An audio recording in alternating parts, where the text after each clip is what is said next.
நமது கலாச்சாரம், நமது பண்பாடு எப்போதும் நம்முடன் நீடித்து இருக்கும். சப்ஸ்கிரைப் திலக். அவனுக்காகவே அவன் ஒற்றர்கள் ஊரெங்கும் சுற்றுகிறார்கள். இப்படிப்பட்ட நேரத்திலே யாதவர்களின் குலகுருவே வந்து இந்த பிள்ளைகளுக்கு பேர் சுட்டுகிறார் என்றால் உடனே அவன் தேவகியின் 8வது பிள்ளை என்று நினைப்பான். ஆடம்பர கொண்டாட்டங்கள், அதனால் வரும் திண்டாட்டங்கள், அதுதான் குருதேவர் கொண்டாட்டங்கள் கூடாது என்கிறார். ஆசிரமத்தின் மாட்டுக்கொட்டிலில் இவர்களின் பெயர் சூட்டு விழாவை ரகசியமாக நடத்தலாம்.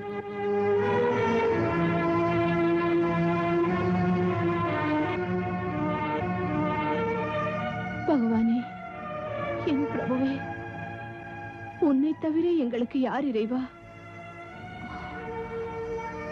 ஏ தேவி மாதா, உன் பேரருள் தான் எனக்கு குழந்தையை தந்தது.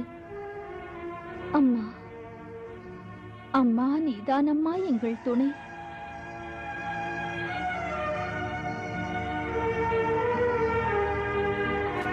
ஆம் வசுதேவரே, நான் உங்களிடம் சொல்லியது போல மகரிஷி சாண்டிலிருக்கும் சொல்லி அனுப்பிவிட்டேன். என் கருத்துக்கிணங்க அந்த வேள்விக்கு தேவையானதை நல்ல முறையில் பார்த்தெடுத்து வைக்க தக்கவரும் சென்று விட்டார். இப்போது நான் கோகுலம் செல்லுவது கம்சனுக்கு எந்த முறையிலும் சந்தேகம் கொடுக்காது. ஏன் பயம்? நாம் நினைத்தபடியே சாஸ்திரம் அனுமதிக்கும் முறையிலே தங்கள் மைந்தனுக்கு பேர் சூட்டும் விழாவை நடத்தி முடிக்கிறேன். குருதேவா, இந்த ஏற்பாடுகள் தங்கள் அன்பு உள்ளத்தை காட்டுகிறது.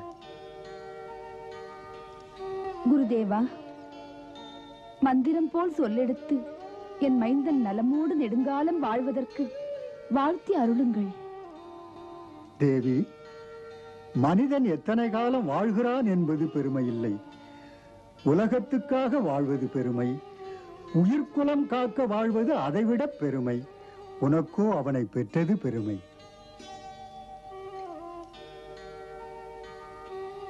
மானிடத்தை உயர்த்தும் அறிவுரை. ஆனால் ஒரு தாய் உள்ளம் பிள்ளைக்கு நீண்ட ஆயுளை பெற்றுத்தரத்தான் விரும்புகிறது. நான் கொடுத்த பலிகள் எத்தனை! அதை இன்று நினைக்கும் போது 6 பிள்ளைகளை இழந்த நான் அபாக்கியவதி அல்லவா? உலகத்தில் இப்படி ஒரு வேதனை பிறவி யார் சொல்லுங்கள்? என்னை போல் தேவகி பிறந்ததே கண்ணீர் சிந்தத்தான்.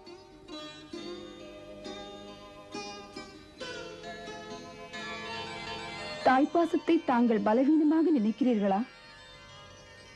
முனிவரே, பெற்றவளின் மன இயல்பு என்ன என்று நான் எடுத்து பேச வேண்டுமா தங்களுக்கு? தாய் உள்ளம் தாய்தானே அறிவாள். முனிவருக்கு என் பேச்சின் அர்த்தங்கள் புரியாமல் இருக்காது. ஒரு தாயின் புலம்பல் இது. புலம்பல் என்பது தாய் மனத்தின் தவிப்பு அல்லவா?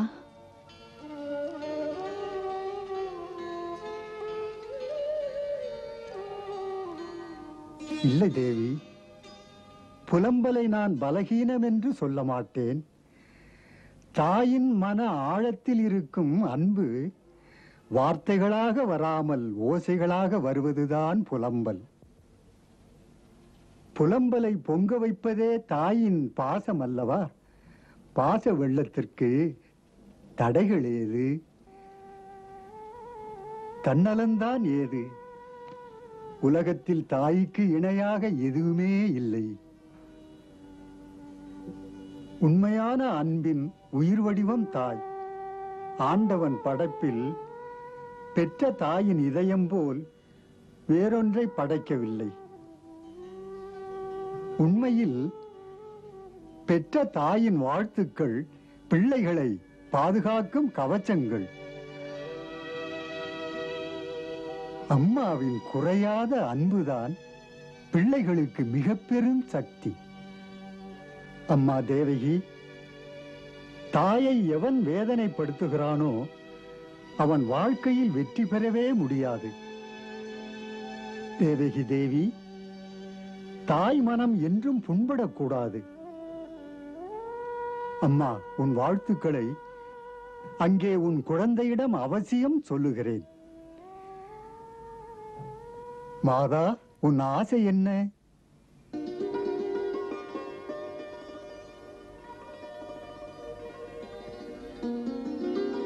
குருதேவா, பைத்தியம் என்று நினைக்காதீர்கள்.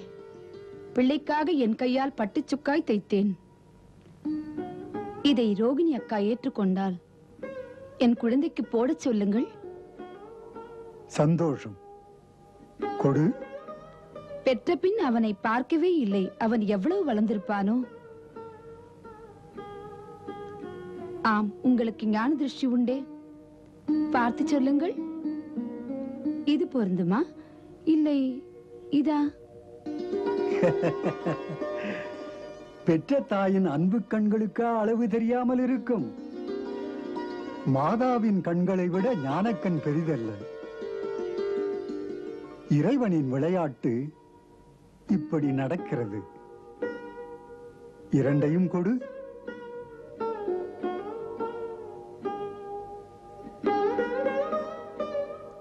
நான் போடச் சொல்லுகிறேன்.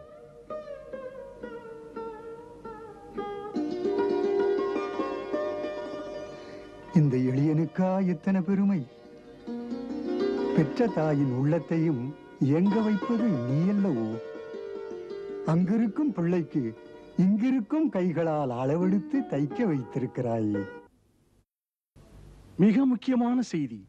இன்று அதிகாலையில் மாமுனிவர் கர்கர் யமுனை நதியை கடந்து போயிருக்கிறார் அரசி. கோகுலத்திற்கு. கோகுலத்திற்கா? ஏன்? யாரை பார்க்க? மகரிஷி சாண்டில்யரை பார்க்க. எதன் பொருட்டாக? நமக்கு கிடைத்த செய்தியின்படி அந்த முனிவர் ஆசிரமத்தில் ஒரு வேள்வி நடக்கிறது. அதை முடித்து வைக்க கர்காச்சாரியார் அங்கு அழைக்கப்பட்டிருக்கிறார். இது என்ன செய்தி அமைச்சரே? மன்னவா, வழக்கப்படி ஆசிரமத்தில் நடப்பது போல் நடப்பதாயிருந்தால் சொல்ல மாட்டேன். மர்மம். மர்மமா? ஆம் அரசே, கர்கர் அங்கு போனதில்தான் மர்மம் இருக்கிறது. என்ன? என்ன என்றால், கர்க முனிவர் வசுதேவரின் குலகுரு. அதை ஒரு காரணமாக வைத்து வசுதேவர் வழக்கமாக போகிறார் ஆசிரமத்திற்கு. போனால் அதில்தான் சந்தேகமே அடங்கியிருக்கிறது அரசே. பலமுறை உங்களுக்கும் அந்த சந்தேகம் வந்திருக்கிறது. வசுதேவரின் 8வது பிள்ளை கோகுலத்திற்கு கடத்தப்பட்டான் என்று. இன்று கட்கர் அங்கு போனதை இதில் சம்பந்தப்படுத்தி பாருங்கள். ஒருவேளை அந்த பிள்ளை நந்தருடையதாயிருந்தால் பேர் சூட்டலை நடத்தி வைக்க குரு என்ற முறையில் அங்கு சாண்டில்யர் இருக்கிறாரே. மன்னவா, அந்த பிள்ளை வசுதேவருடையது. அந்த வசுதேவருக்கும் ஆசை இருக்கலாமே. குழந்தைக்கு நடத்தப்படும் முதல் மங்கள நிகழ்ச்சி இது. அதை குடும்ப குலகுரு கர்கதானே நடத்த வேண்டும்.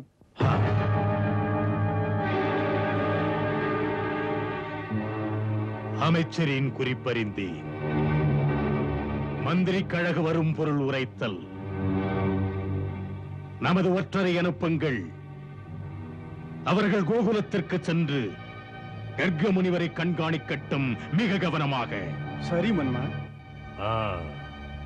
நமக்கு இருக்கும் குழப்பங்களால் நம் விழிகளை கூட நம்ப முடியவில்லை. எதுவும் முன்னேற்பாடுகள் இல்லாமல் நடக்காது. இது நாம் தேடும் பிள்ளைதான். மன்னரின் ஐயம் இந்த அமைச்சனுக்கும் இருந்தது. முன்னேற்பாடாக இரு ஒற்றரை அங்கு சாண்டில்ய முனிவரின் ஆசிரமத்தில் இருங்கள் என்று. அவர்கள் துறவி வேடத்தில் இருந்தால் அங்குள்ளவர்கள் சந்தேகப்படாத வகையில் இருக்கலாம் என்று சொன்னேன். உங்களை பாராட்ட வேண்டும்.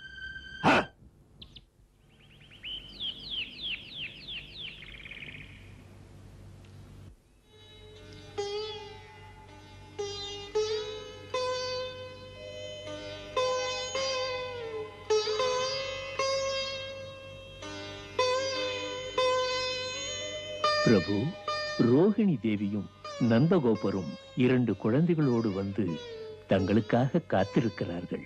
வாருங்கள் குருதேவா.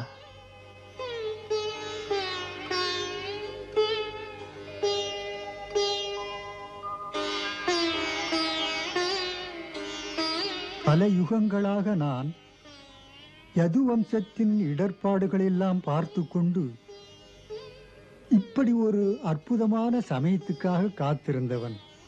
அந்த விஸ்வரூபனை, விதைக்குள் இருப்பவனை பிள்ளை வடிவமாக கண்ணார காணும் ஒரு காட்சி இன்பத்தை எண்ணி பார்த்தேன்.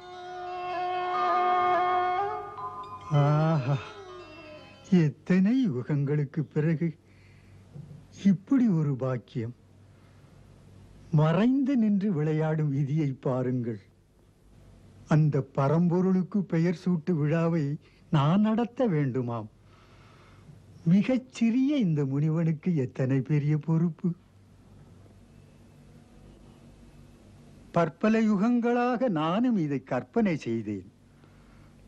நாமமில்லாதவனுக்கு நான் சூட்டும் பேர், சொன்ன வாயினிக்கு சுகமெல்லாம் கொடுக்கும் பேர், மூவுலகும் வான் அமுதம் பருகியது போல் மகிழ்கின்ற பேர். நீதிக்கு வணங்காத ஒரு ஆதிக்கவாதியின் அச்சமிகுந்த சுயநலத்தால் முனிவனான நானும் கூட மற்றவர்கள் பார்க்காத முறையில் பிரபுவுக்கு பேர் சூட்டுவது எப்படி இருக்கிறது தெரியுமா? நானே திருடுவது போல் இருக்கிறது.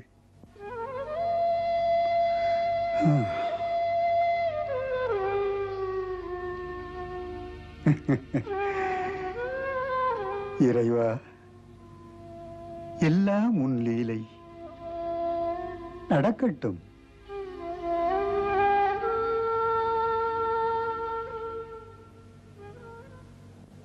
முனிவரே, எங்கிருக்கிறார்கள்?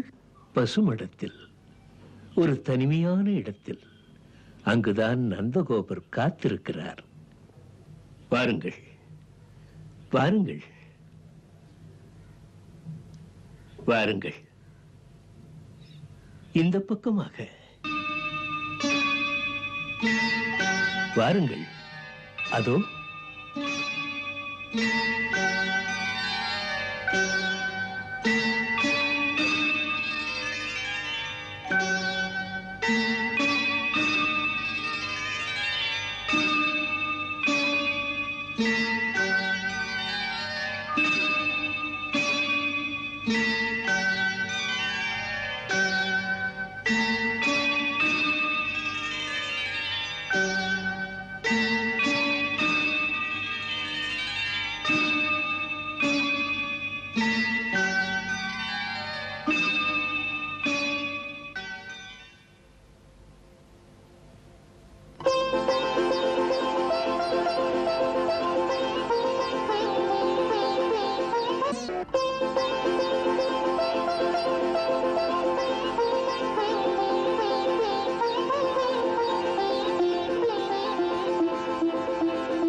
முனிவரே,